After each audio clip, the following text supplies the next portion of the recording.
Well, I started my video. I'm on my way back to Brunswick from Northfield Park, and the shipper called. We just had so much going on today that we had no way to get the horses over to qualify tomorrow morning. Usually we leave on a Monday. We're not super busy on a Monday. Jason Merriman would take the truck and trailer and go over tonight in preparation of the qualifiers tomorrow. But with so many horses in tonight, we couldn't. So they're going to leave at 6 o'clock in the morning tomorrow morning. So the shipper called, just wanted to double check who was going and what was going on over at the Meadows. Make sure that everybody's ready to roll tomorrow. They got to leave at 6 a.m. for sure to get to the Meadows. That gets them there around 8:30ish. They got to start warming up at 9:30. So that will work out perfectly, I believe. Now, as far as today, how'd today go? Well, we had 7 entries today across both borders. JK Victory Race good at Grand River Raceway. Hard to get a real good feel for, the first over, and I shouldn't say that. I never watched the race. Jason said he was first over and ended up second, beat 4 or 5. Looks like the favorite runoff, and he finished second as the second favorite. So I'd like to race him at Georgia. It seems like they race for a little more money at Georgia than they do at Grand River. So we'll see how that plays out over the next few weeks. I'm watching it. I'm happy that every little bit counts, I guess, and I'm glad that he's doing. But I am kind of keeping my eye on him in Canada. Now here, I'll work my way backwards. Rose Run Bobby, 2-1-4. That's what she was ready for tonight. And I know all my partners say, well, geez, she showed so much talent, so much ability. She did. But they have to be mentally mature also, and she is getting better. Wasn't too crazy at the gate, followed along in the hole very well, finished up the best she could. Felt a little swimmy in the straightaways. I guess that's hard to articulate that way. A little rolly. Felt like she was maybe touching herself somewhere in the straightaways. But quite frankly, when I look at the lineup of fillies, I have to believe that 2 of our fillies need to go to the field, right? Aunt Sarah, running into the turn, she folded over into the turn, she boxed her gate up. We talk about that as we train the horses down. I don't like them doing that. When the Anders boy made a break, I kind of just left her alone going into the turn. If I had just kept her to her work and asked her to trot through the turn, wouldn't have been a problem. How would she have done after? I'm not really sure. But she just feels uncomfortable, I think is the way to put it. Not sore, not lame, just uncomfortable. Now, going through a growth spurt, I know her stifles are a little sloppy. We keep baycoxing her. I think she's just growing up, right?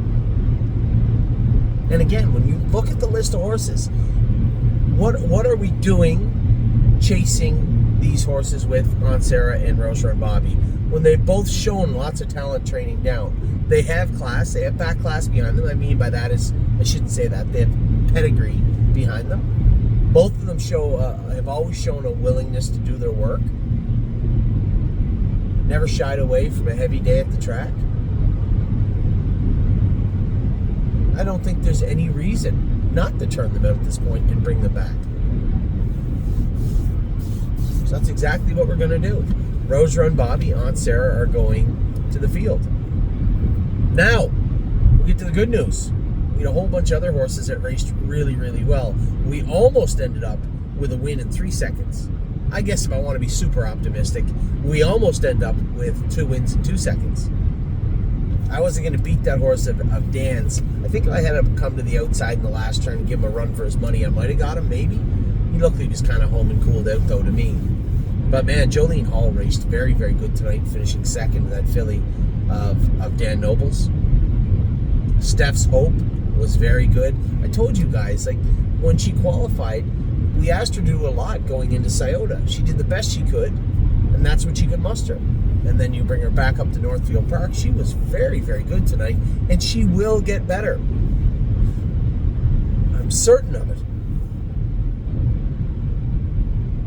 Judy's Money is, I said it last week. And definitely last week she was a breath of fresh air.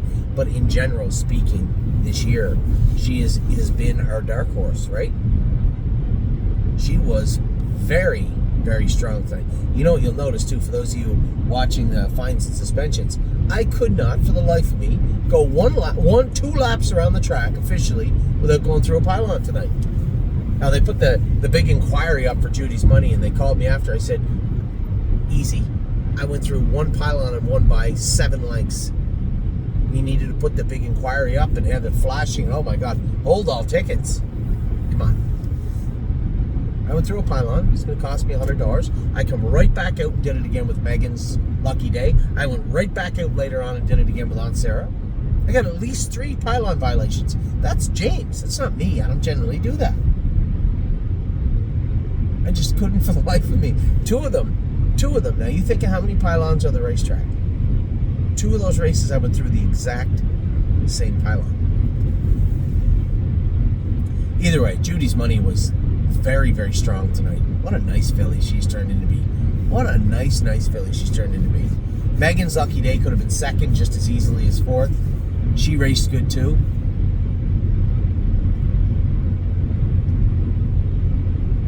And Dan's horse was trying to pull up on the front. I should have just left him. You know, when your opponents are looking to make mistakes, you shouldn't interrupt them. I should have just left him alone on the front and let him tip over or make a break or do whatever it was going to do. But as soon as I get up alongside of it, it went on a little bit. Should have just sat on the outside second and just let it implode. She raced very good. Jolene Hall was great. Steph's Hope was great. And please don't take this as me saying, oh, Aunt Sarah, Rosa and Bobby. These are still very good fillies. They're just not quite mature enough yet. Easy. Just not quite mature enough yet. But they'll get there. They can't all be great when we want them to be, right? And when they're not, we have to recognize that. Take a step back and say, what is best for this particular horse? What is best for Aunt Sarah? What is best for Rosa and Bobby? And I don't have to tell you. There shouldn't be anybody out there listening to us saying, oh my God, I can't believe you just said that we're going to have to turn them out. Still good horses. They need more time. Tomorrow, some qualifiers. I'm excited about Hangar 1. Excited about Solidarity. Steady Volo. Gonna get Nassau going. And then I did make the decision. I'm gonna school in New York and Pennsylvania. Gotta get a good mile into him. I just don't know if I can train him fast enough by himself at Northfield Park to make it worth it, right? I'd like to go a mile 59 or 2 minutes with him tomorrow, and I think the only place at the 2 facilities to do that would be the Meadows and a schooler. I looked at the time. I have to be in Ontario for 6:35. That means I have to leave by 1 o'clock out of the Meadows. Last qualifier's like 11:30. Tons of time. So we'll school him.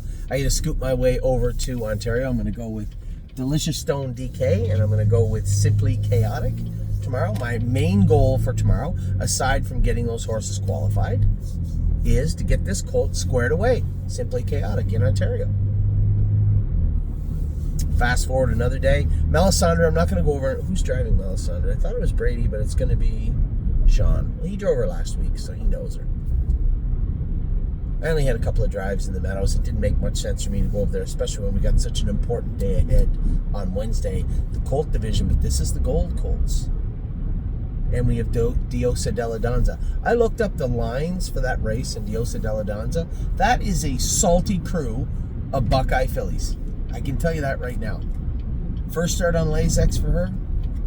Oh man, it's not, for a filly that I know can already pace 53 in a piece, that I have a lot of respect for, that we know had an issue that we are working on and we should have fairly remedied for Wednesday night. It's still, even in my mind, it's still not going to be an easy thing. I'm going to have to take her off the gate by the looks of those horses. There's a lot of early speed on the inside of her. It is, as I said, it's a salty, salty Buckeye division. The Colts, Supermine's coming in very, very good. Seemed great to me training the other day. Emerald Tom's coming in very good. Uncle Danny, we had that little issue. We had to put him on Lasix also. Drew the outside in a tough division. So did Supermine. Danny, we're going to have to wrangle back. Supermine, I'm going to let him float forward probably. Emerald Tom, I just want him squared away. I feel he trots better on the bigger track, but we don't have that option, do we? And then Gymboree is going to close out the night. Man, oh man, we have 2 7-holes and an 8-hole and a 6-hole. The only horse of the entire day that drew good for us is Emerald Tom. The only one that drew good. So that's what's coming up over the next few days. We have a lot of racing. I'm trying to get my head wrapped around Kentucky, which is coming up. And I'll be completely frank with everybody. I am leaning towards taking Jolene Hall to Kentucky for a couple of starts. I would love to see that filly stretched out. She's only a little filly, but she trots like a big horse. I don't know if that makes any sense to you, but she doesn't sprint. So when Dan got the jump on me coming out of the turn, I just didn't have the time to make up the ground. But in that big stretch of Kentucky, I think she would surprise a lot of you how fast she was and how much she went. Of course, my only concern with her, much like Jailbird Jog, she wears flip-flops. And I don't think I want to screw around with that going into, if I do take it, if we do go to Kentucky. And I am leaning that way. We have to take in New York down anyway. Very good chance you're going to see Jolene Hall make a start in the state of Kentucky in the next week or so. And I know I'm going to have a ton of clients saying, yes, I think it's a great idea. Saying, oh, please, that's a terrible idea. But it is one that I'm very much looking into. So I'm going to leave you guys like that. Not disappointed, very happy, actually, tonight. You know, the shining star of Scioto a week ago was Judy's Money, right? She was the one that got it done. Everybody else would just piecemeal, right? They got a little bit here and there, a couple of nibbles, but none of them are really like, yeah, that horse will be good next start. And then we come out tonight with a win, 2 seconds, and very nearly 3 seconds. Megan's Lucky Day raced very good. Jolene Hall raced very good. Steph's Hope raced very good. Judy's Money raced tremendous. And then JK Victory again got a deuce in Georgian. And the other 2 fillies, as I said, just need to go out in the field for a little while. That's all. Some time to mature. So with that, I'm going to let you go. I hope you guys had a great night. It was a good night at the office. It's a good way to start the week. Hopefully we can keep it going tomorrow north of the border. I don't see any horses south of the border. North of the border, hopefully we can keep it going. And then again, Wednesday, another big day for us. Sire Stakes Day. And now we have a Buckeye for Diosa. But Sire Stakes Day across the board for the Trotting Colts in Ohio. I'll talk to you soon. Take care. Well, your night's over. Welcome to Tuesday.